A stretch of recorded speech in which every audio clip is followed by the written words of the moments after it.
It was a cold, foggy evening in the small town of Blackwood.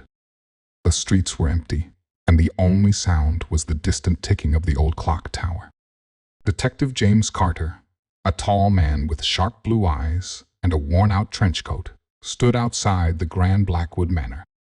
He had been called to investigate a mysterious death, a death that had the whole town whispering. The victim was Mr. Charles Whitaker, a wealthy American businessman who had recently moved to Blackwood. He was found dead in his study, slumped over his desk with a single gunshot wound to the head. The local police had ruled it a suicide, but something didn't sit right with Detective Carter. As he entered the manor, he was greeted by Mrs. Whitaker, a frail woman with tear-stained cheeks. "Thank you for coming, Detective," she said, her voice trembling. "My husband would never take his own life. He was a strong man, full of plans for the future." Detective Carter nodded. "I'll do my best to find the truth, ma'am." He made his way to the study, where the body had already been removed. The room was large, with tall bookshelves, a grand fireplace, and a heavy wooden desk. Carter began his investigation by examining the desk. There was a letter lying open, addressed to Mr. Whitaker. It was from a business partner, Mr. Harold Green, and it spoke of a large sum of money that Whitaker owed. "Interesting," Carter muttered to himself.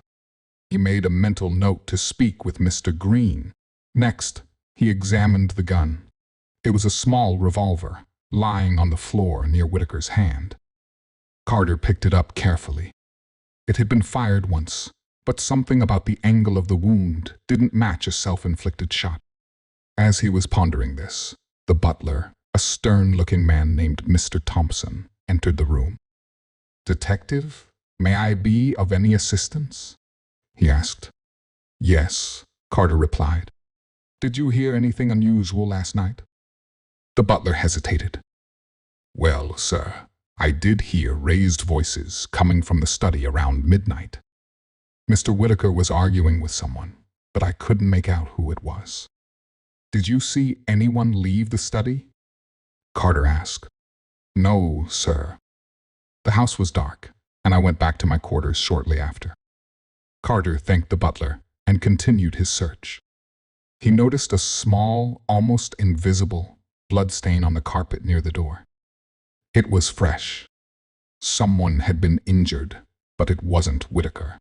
The detective decided to visit Mr. Harold Green, the man mentioned in the letter. Green lived in a modest house on the outskirts of town. When Carter arrived, Green was visibly nervous. "Detective, what brings you here?" Green asked, his voice shaky. "I'm investigating the death of Mr. Whitaker," Carter replied. "I found a letter from you in his study. It seems he owed you a large sum of money." Green's face turned pale. "Yes, but I had nothing to do with his death.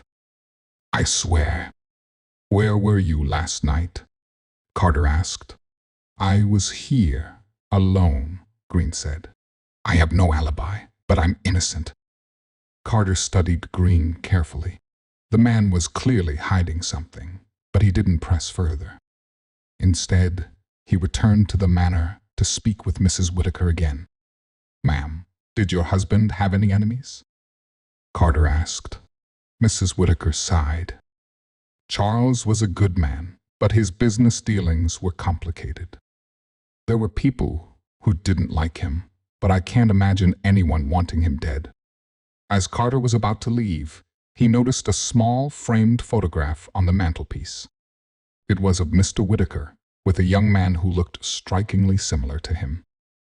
"Who is this?" Carter asked, pointing to the young man. Mrs. Whitaker's eyes filled with tears. "That's our son, Edward. He and Charles had a falling out years ago. Edward left for America, and we haven't heard from him since." Carter's mind raced.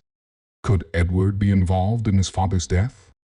The next day, Carter received a tip from a local shopkeeper. A young man matching Edward's description had been seen in town the night of the murder. Carter quickly tracked down Edward, who was staying at a cheap motel on the edge of town. When Carter confronted him, Edward broke down. "I didn't kill my father," he cried. "I came back to make amends, but when I arrived at the manor, I found him dead. I panicked and ran." Carter wasn't convinced. "Then why did you hide?" Edward hesitated. "Because I thought people would blame me. My father and I had a terrible relationship. But I swear, I didn't kill him." Carter decided to dig deeper. He revisited the study and noticed something he had missed before: a small, hidden compartment in the desk. Inside, he found a stack of documents detailing illegal business dealings between Whitaker and Green. It became clear that Whitaker had been blackmailing Green, threatening to expose his crimes unless Green paid him a large sum of money. Green had motive, but did he have the opportunity? Carter returned to Green's house and confronted him with the evidence. Green finally confessed. "Yes, I killed him," he shouted. "He was ruining my life.